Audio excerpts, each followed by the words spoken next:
Tema 10. El servicio de la caridad, la diaconía cristiana.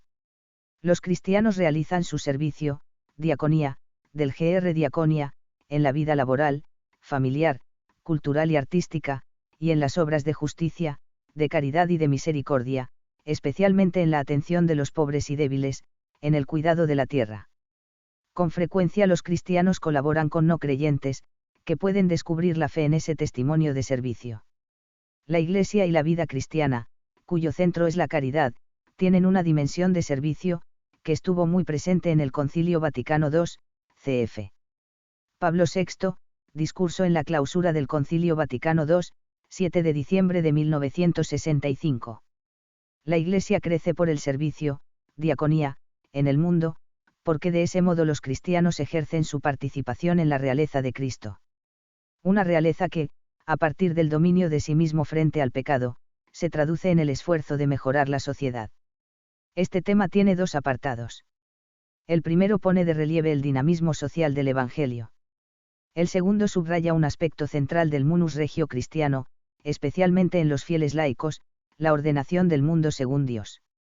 1. El dinamismo social del Evangelio.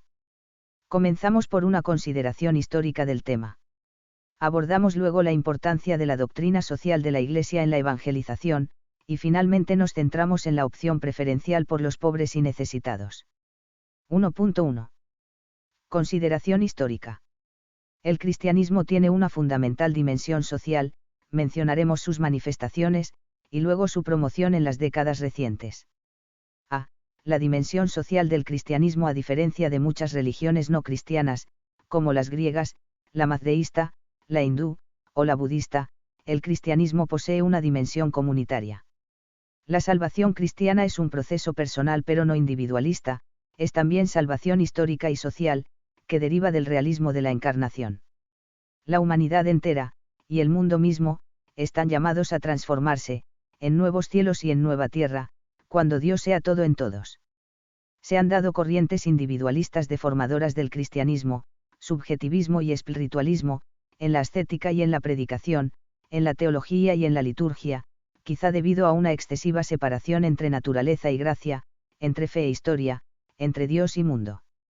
Durante el siglo XX se resaltó la repercusión social del Evangelio, saliendo al paso sobre todo del pensamiento marxista entonces con gran influencia y de su reproche a la fe cristiana de paralizar la fuerza transformadora de la humanidad en virtud de su promesa de un paraíso más allá de esta tierra.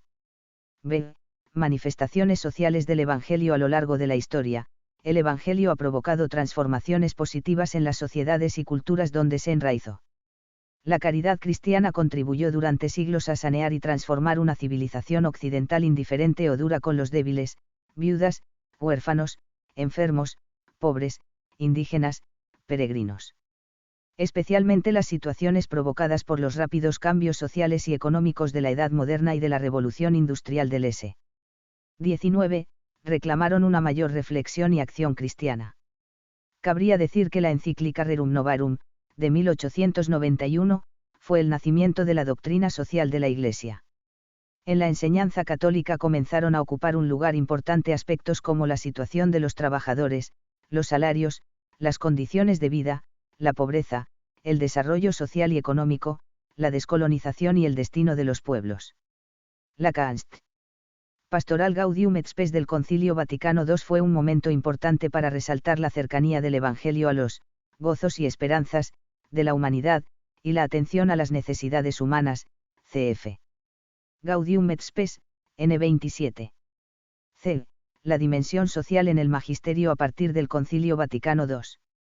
En continuidad con la encíclica Populorum Progressio y la Exhort. A.P. Evangelii Nuntiandi, ambas de Pablo VI, San Juan Pablo II subrayó que el hombre, todo lo que es y le afecta, es el camino de la Iglesia.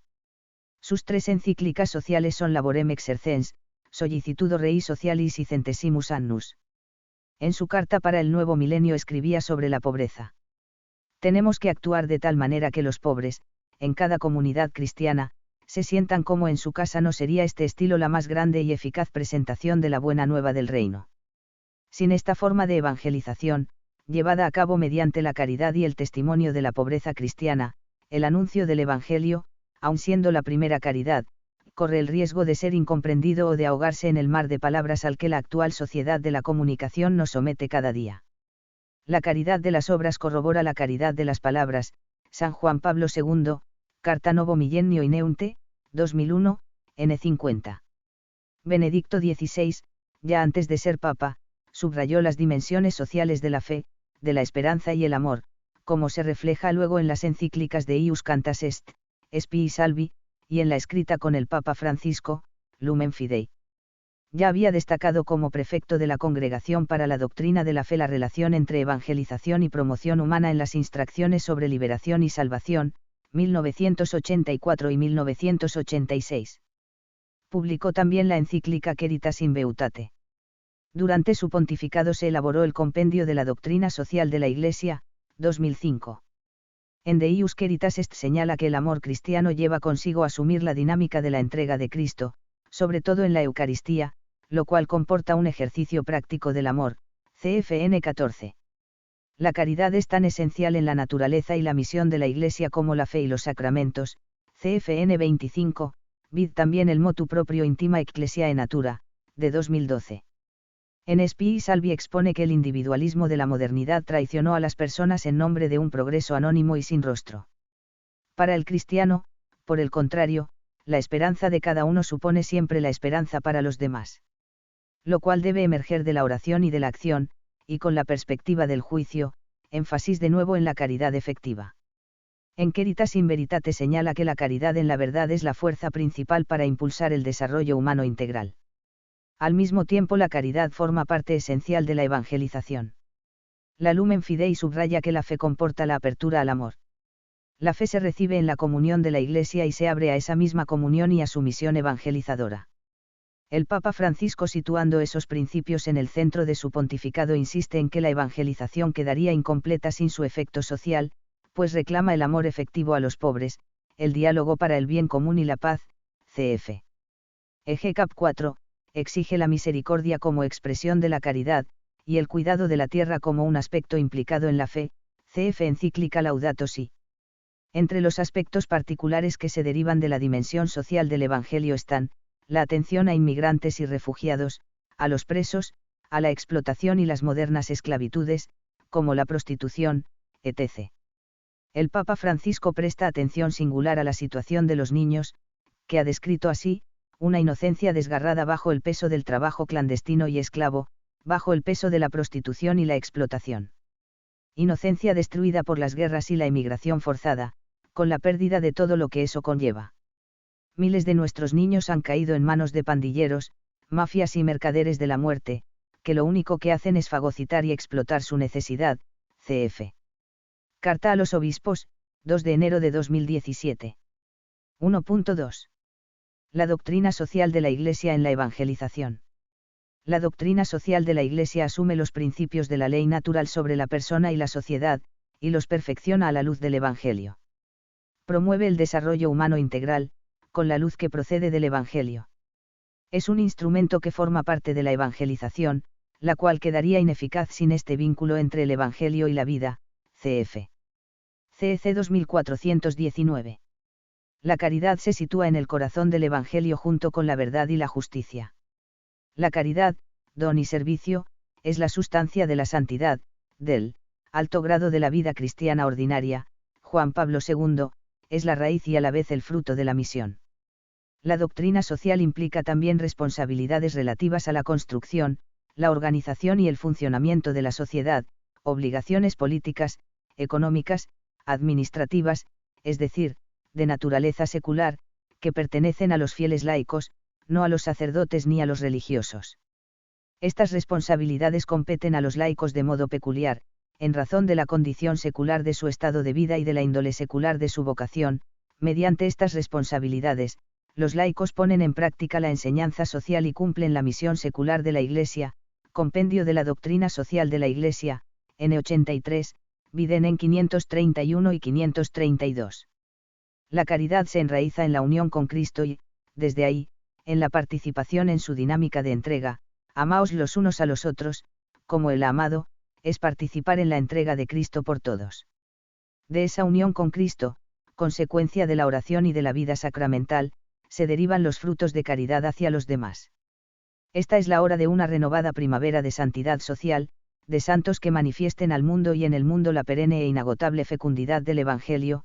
Juan Pablo II, Discurso al Congreso Pontificio para la Justicia y la Paz, 29 de octubre de 2004. El horizonte del amor cristiano trasciende a la propia familia, grupo o raza. La caridad tiene un orden que comienza por el más cercano y se abre a un horizonte universal, abarca incluso a los enemigos. Pero eso no de una manera genérica, tan contrario al Evangelio sería un falso universalismo que descuida a los más cercanos, como falso sería un amor hacia los próximos que hiciera olvidar a los que sufren lejos. En la predicación de Jesús, la atención a las necesidades humanas materiales y espirituales es el criterio para dar valor positivo o negativo a la vida de los discípulos, cf. Mt 25, 35 ss, porque tuve hambre. Cada vez que lo hicisteis con uno de estos frutos de la caridad son las llamadas, obras de misericordia, y el testimonio del servicio, y todo ello de modo respetuoso y cordial, cf 1 CO 13,4 a 7. En consecuencia, toda comunidad cristiana, familias, parroquias, grupos de formación, etc., ha de ser una escuela de atención a los necesitados, según variadas formas y estilos, también con la colaboración de no cristianos e increyentes. La doctrina social debe estar presente en la evangelización como parte de la predicación, de la catequesis y de la enseñanza religiosa escolar, es luz para la acción personal y social, impulso para el diálogo y contribución a la paz. Un instrumento para ello es el Compendio de la Doctrina Social de la Iglesia, 2005. Corresponde a los pastores prestar la formación en los principios de la moral cristiana y los aspectos sociales del Evangelio. En cambio, la valoración y solución de situaciones concretas corresponde a los laicos bien formados. No corresponde a los pastores de la Iglesia intervenir directamente en la actividad política y en la organización de la vida social. Esta tarea forma parte de la vocación de los fieles laicos, que actúan por su propia iniciativa con sus conciudadanos, CEC 2442. Sobre el papel de los pastores y de los laicos en relación con la doctrina social de la Iglesia, ver tema 2, final del apartado 5. 1.3. La opción preferencial por los pobres y necesitados. Entre los principios de la doctrina social cabe subrayar el de la opción, o amor, preferencial por los pobres y necesitados, como signo privilegiado de la caridad y de la misericordia de Dios con los hombres. A. En el Antiguo Testamento la abundancia se considera una bendición de Dios, y la pobreza, a veces como un hecho natural inculpable, cf.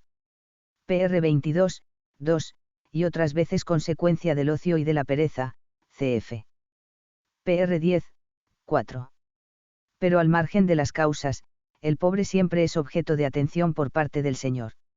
Él escucha y responde a los pobres, a ellos especialmente se dirigen las promesas divinas.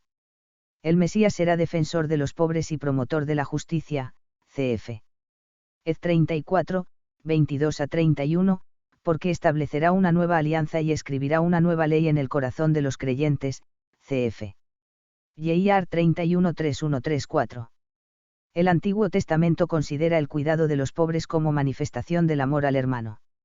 En el Antiguo Testamento, toda una serie de medidas jurídicas, año jubilar, prohibición del préstamo a interés, retención de la prenda, obligación del diezmo, pago del jornalero, derecho de rebusca tras la vendimia y la siega, responden a la exhortación del Deuteronomio: ciertamente nunca faltarán pobres en este país, por esto te doy yo este mandamiento: debes abrir tu mano a tu hermano, a aquel de los tuyos que es indigente y pobre en tu tierra. DT 15,11, CEC 2449.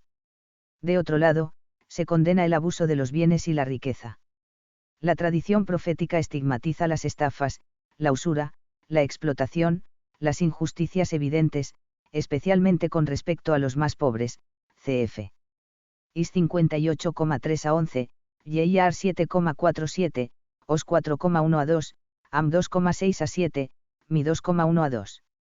Esta tradición, si bien considera un mal la pobreza de los oprimidos, de los débiles, de los indigentes, ve también en ella un símbolo de la situación del hombre delante de Dios.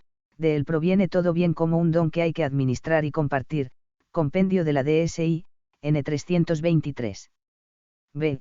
La encarnación del Hijo Eterno de Dios, igual al Padre en poder y gloria, que descendió en medio de los hombres, se despojó y se vació, kenosis, anonadamiento, haciéndose en todo semejante a nosotros, menos en el pecado, vid. FLP 2, 7-8, HB 4,15, es el principal fundamento del amor preferencial por los pobres. Dice el Concilio Vaticano II que Jesús, trabajó con manos de hombre, pensó con inteligencia de hombre, actuó con voluntad de hombre, amó con corazón de hombre. Nacido de la Virgen María, se hizo verdaderamente uno de nosotros, en todo semejante a nosotros excepto en el pecado, Gaudium et Spes, 22.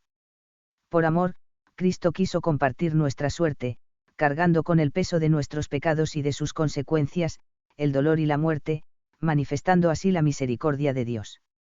Jesús se hizo pobre por nosotros para que nos enriqueciéramos con su pobreza, 2 9, viviendo el desprendimiento de los bienes materiales, cf.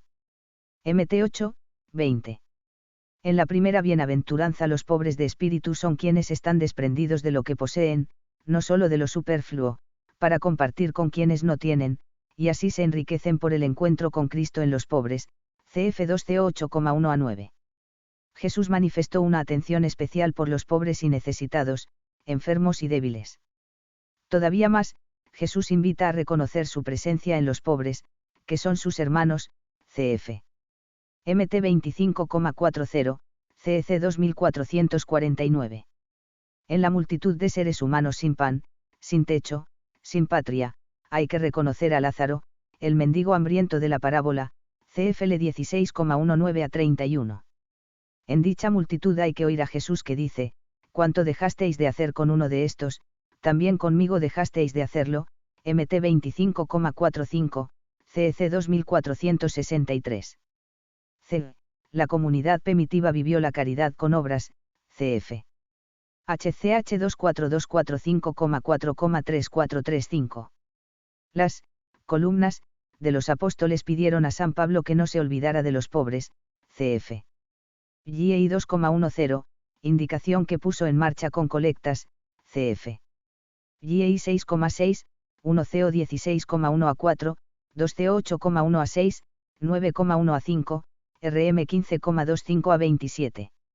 La Iglesia ha vivido de diversas maneras el amor por los pobres, promoviendo obras de beneficencia, la limosna, las obras de misericordia, denunciando como grave pecado las injusticias, y saliendo al paso de la miseria material y espiritual.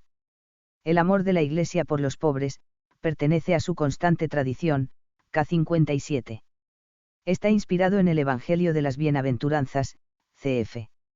Le 6,20-22, en la pobreza de Jesús, cf. Mt 8,20, y en su atención a los pobres, cf. M 12,41-44. El amor a los pobres es también uno de los motivos del deber de trabajar, con el fin de hacer partícipe al que se halle en necesidad, F 4,28. No abarca solo la pobreza material, sino también las numerosas formas de pobreza cultural y religiosa, cf. K57, CEC 2444. D.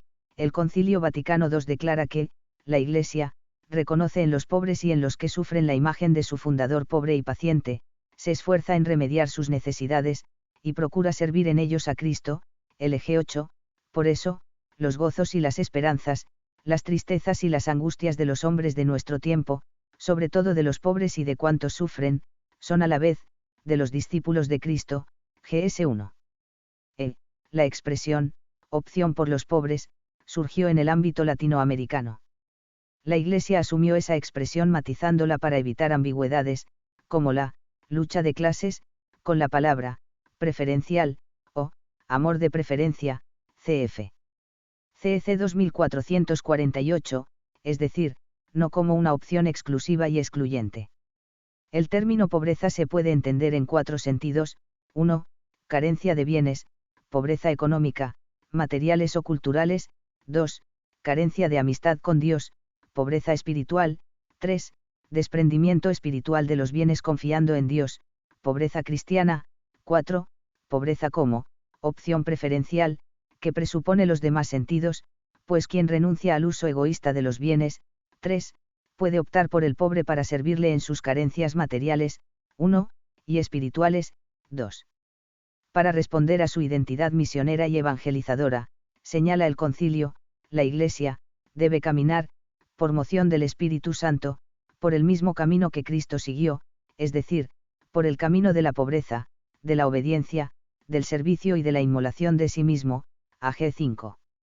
En un sentido real, Dios sigue salvando a los hombres y salvando al mundo mediante la pobreza de Cristo, que se hace pobre en los sacramentos, en la palabra y en su Iglesia, que es un pueblo de pobres. Francisco, Mensaje para la Cuaresma, 2014. F. Las implicaciones de la opción por los pobres son un amor efectivo y un compromiso activo para remediar la pobreza material, moral y espiritual. Cada cristiano lo ha de encauzar según sus circunstancias. Descendiendo a consecuencias prácticas y muy urgentes, el Concilio Vaticano II inculca el respeto al hombre, de modo que cada uno, sin ninguna excepción, debe considerar al prójimo como otro yo, cuidando, en primer lugar, de su vida y de los medios necesarios para vivirla dignamente, para que no imiten a aquel rico que se despreocupó totalmente del pobre Lázaro, sí o en sí. Vaticano II, Gaudium et Spes, N27. Los pastores han de formar a los fieles, y asegurar la opción preferencial por los pobres. CF. Directorio para el Ministerio Pastoral de los Obispos, 2004, ESP. NN. 193200, vid. El MPR. De Benedicto XVI, Intima Ecclesiae Natura, de 2012. No solo los pastores y los religiosos, sino también los laicos han de manifestar con hechos el amor de preferencia por los necesitados, con las obras de misericordia y con su trabajo realizado con espíritu de servicio. Tienen una especial responsabilidad los laicos implicados en la vida social y política en la promoción de la justicia y la paz. De ahí la necesaria formación en la doctrina social de la Iglesia, especialmente de los dirigentes de la sociedad. G. La opción preferencial por los pobres no es, en definitiva, una mera asistencia social, y menos aún una acción política partidista.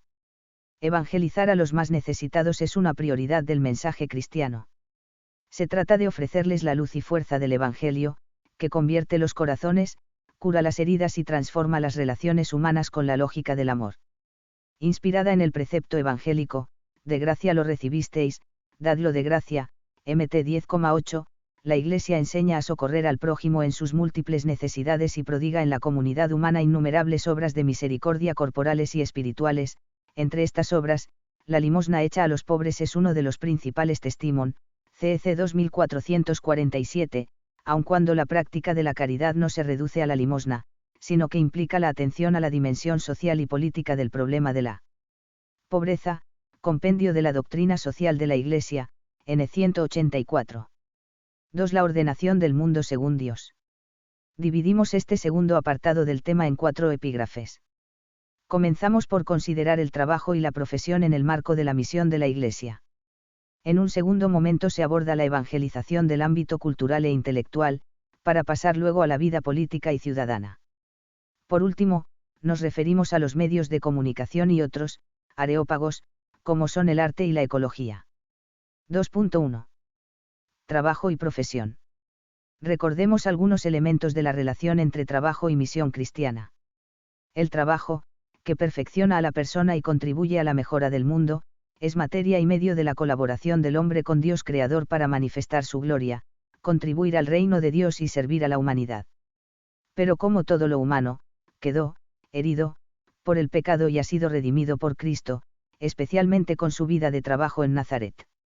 Por eso se habla de la santificación del trabajo, es decir, el trabajo realizado en unión con Cristo. Santificar el trabajo es el modo de ejercer los laicos el sacerdocio común de los bautizados, ordenando el mundo a Dios. En el caso de los fieles laicos esto sucede, desde dentro, de los procesos y dinámicas del mundo, cf. LG 31, por eso los laicos tienen una responsabilidad especial en promover los valores morales del trabajo, de acuerdo con la doctrina social. Los laicos han de sanear las estructuras y las condiciones del mundo, de tal forma que, si algunas de sus costumbres incitan al pecado, todas ellas sean conformes con las normas de la justicia y favorezcan en vez de impedir la práctica de las virtudes. Obrando así, impregnarán de valores morales toda la cultura y las realizaciones humanas, LG 36. Los pastores deben tener en cuenta esta tarea propia de los laicos, que puede vivirse de varias formas y con muchos estilos. 2.2. Evangelización del ámbito cultural e intelectual. Antes hemos mencionado las relaciones entre fe y cultura, y la inculturación de la fe en relación con la nueva evangelización, cf. tema 3, apartado 4, como nueva inculturación de la fe, cf. tema 6, apartado 2. Ahora subrayamos que evangelizar las culturas pide una especial atención a los intelectuales. A. Evangelización y cultura. La nueva evangelización pide un esfuerzo lúcido, serio y ordenado para evangelizar la cultura, Juan Pablo II, 1993. Para ello es necesario atender los espacios culturales, porque, una fe que no se convierte en cultura es una fe no plenamente acogida, no totalmente pensada, no fielmente vivida. Juan Pablo II, Institución del Pontificio Consejo para la Cultura, 1982. Evangelizar las culturas implica que los criterios del Evangelio configuren las inteligencias, las actitudes y las formas de vida, cf. Ixourt. Evangelii Nuntiandi, 199. Esta evangelización se centra, por tanto, en las personas, y mediante las personas conforma la cultura, cf. CEC 1204. B. Todo ello comporta presentar la fe en términos modernos, lo que precisa conocer la cultura actual en sus expresiones principales, pensamiento, ciencias experimentales, tecnología y comunicación, etc. La formación antropológica y ética en estos ámbitos forma parte de la misión evangelizadora, cf. CEC 2993. C. En consecuencia, la evangelización tendrá en cuenta a los intelectuales, universitarios, artistas, agentes culturales de tipos diversos, que influyen en la configuración de la sociedad. Aquí tienen una tarea las escuelas y universidades de inspiración católica, en las que también la teología debe informar la educación integral, en diálogo interdisciplinar, vid. Tema 8, apartados 7 y 8. En las instituciones educativas estatales es conveniente que en lo posible se organice la pastoral universitaria o las capellanías, con un protagonismo de los laicos, sean estudiantes, profesores o personal no docente. Hay que subrayar especialmente que entre la fe y la ciencia no existe contradicción, porque el Creador ha puesto en el hombre la capacidad para descubrir la racionalidad que existe en las realidades creadas, incluso más allá de las experiencias de un aparente azar. Por otra parte, la ciencia y su aplicación técnica de por sí no son capaces de dotar de sentido a la existencia humana y al progreso, y deben estar al servicio de la persona, no para el dominio de irnos sobre otros. Por ello, deben guiarse por valores éticos objetivos.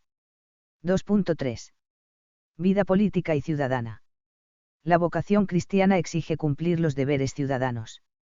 Los cristianos residen en su propia patria, pero como extranjeros domiciliados.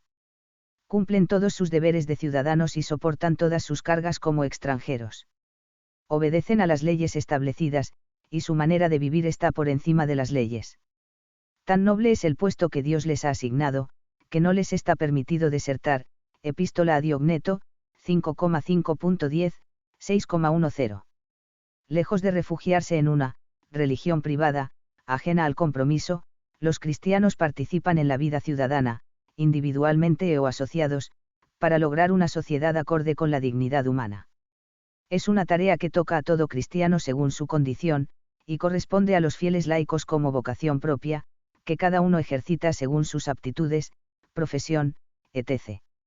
Esta participación, necesaria en las sociedades democráticas, ha de respetar la libertad de opciones posibles dentro de la conciencia cristiana, pues no existe una solución oficial de la Iglesia para muchas cuestiones opinables.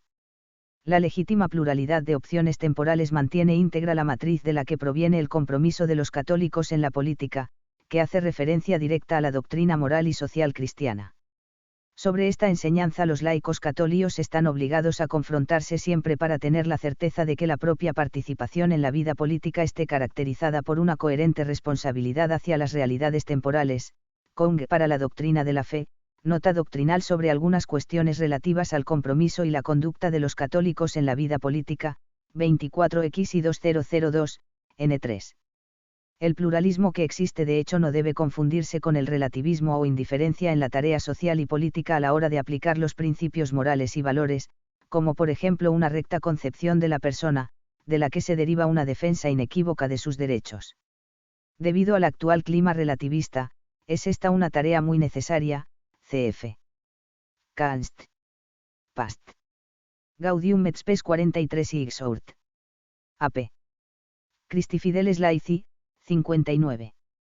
Son principios irrenunciables en la tarea política de un cristiano, el respeto y el cuidado de la vida humana en todas sus etapas, la promoción de la familia, la libertad religiosa y el derecho de los padres en la educación de sus hijos, la tutela social de los menores y la liberación de modernas formas de esclavitud, así como el desarrollo de una economía al servicio de la persona y del bien común, la justicia social y la paz.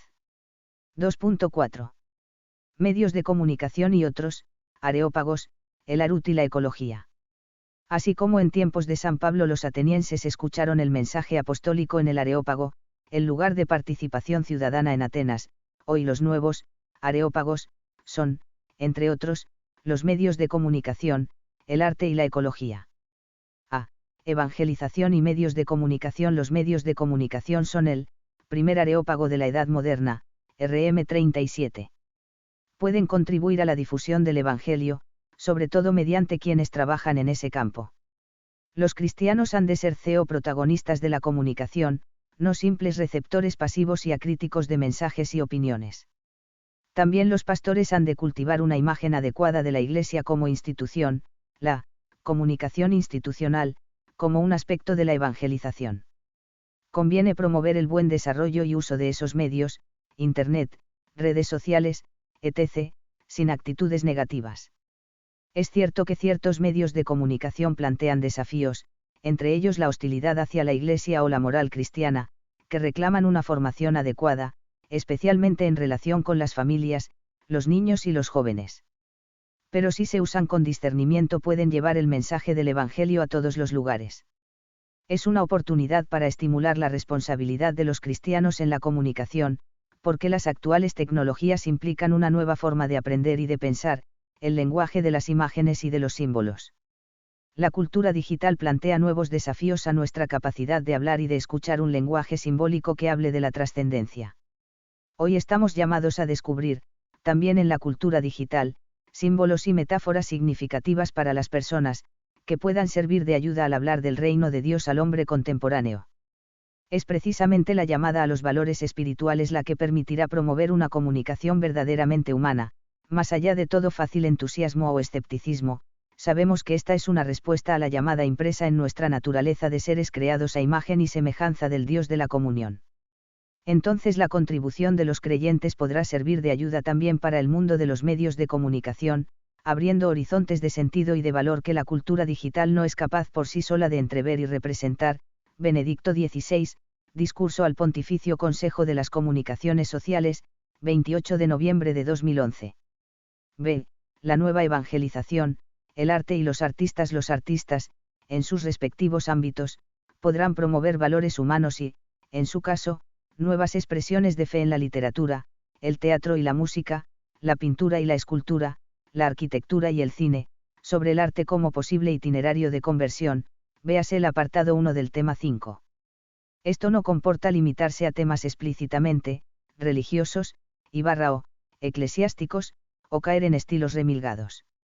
Pueden contribuir al arte sacro al servicio de la de fe. Importa en este sentido la formación doctrinal, bíblica y litúrgica de los artistas, cf. CEC 2501-2502. Los bienes culturales de la Iglesia sirven para la evangelización y la catequesis, y pueden despertar un humanismo de inspiración cristiana. C. Evangelización y ecología. La relación con la tierra y el cosmos puede ser camino del amor a Dios y del servicio a las personas, la contemplación de la armonía del mundo, el trabajo responsable y el cuidado de la naturaleza. Toda criatura posee su bondad y su perfección propias. Las distintas criaturas, queridas en su ser propio, reflejan, cada una a su manera, un rayo de la sabiduría y de la bondad infinitas de Dios. Por esto, el hombre debe respetar la bondad propia de cada criatura para evitar un uso desordenado de las cosas, CEC 339. Además, una ecología humana pondrá al hombre como administrador de la naturaleza, no para destruirla, sino para cuidarla para el bien de todos. La catequesis y la enseñanza religiosa escolar han de estimular el cuidado del mundo para gloria a Dios y servicio del hombre, cf. En el Laudato Si, 2015. Todo ello ha de reflejarse en la educación y en la espiritualidad cristiana. La educación suscitará algunas actitudes como cambiar el estilo de vida consumista occidental, superar el individualismo. Cuidar el medio ambiente no significa limitar el bienestar actual de algunos, sino procurar un hogar para todos, también para los pobres y las generaciones venideras, fomentar una ecología integral y una ética de la solidaridad y del compromiso ecológico, promover la cultura de la vida en los ámbitos educativos, acentuar la belleza de lo creado. Consecuencias en la espiritualidad cristiana. La espiritualidad llevará a un estilo de vida sobrio centrado en la paz y en la convivencia como camino de fraternidad humana, y el descubrimiento de la naturaleza como reflejo de la Trinidad. Para ello se requiere una conversión ecológica personal y una preocupación por el medio ambiente que lleve a la acción. Además de la conversión individual, conviene crear dinamismos de conversión ecológica social y eclesial, para enseñar valores de gratuidad, de reconocimiento de la creación como obra de Dios, auténtico culto al Creador.